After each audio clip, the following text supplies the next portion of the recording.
Hello भाई समस्त को जय हिंद।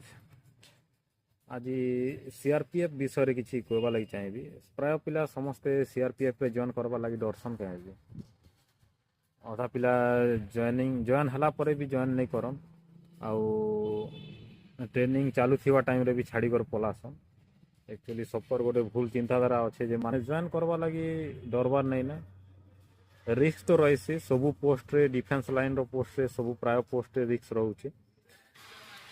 गोटे दुईटा डिस्टर्ब एरिया रोचे जमी जम्मू काश्मीर आउ श्रीनगर आमर मणिपुर एरिया ये सब एरिया टी डिस्टर्ब एरिया रोचे। बाकी एरिया सब प्लेन एरिया आराम से ड्यूटी करब किसी प्रोब्लेम नहीं। आराम से जॉइन कर इंडिया सारा तुमके बुलवा लगी मौका मिलवा।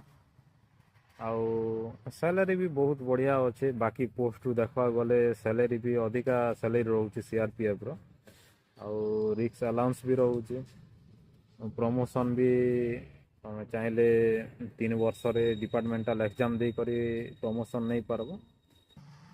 जदि देश सेवा करवा लगी चाहूच सीआरपीएफ रे जॉइन करि पारबो। बहुत सारा पोस्ट अच्छे सीआरपीएफ बीएसएफ जिनते भी जॉइन करि पारबो। वीडियो भल लगी समस्त को शेयर करदेव।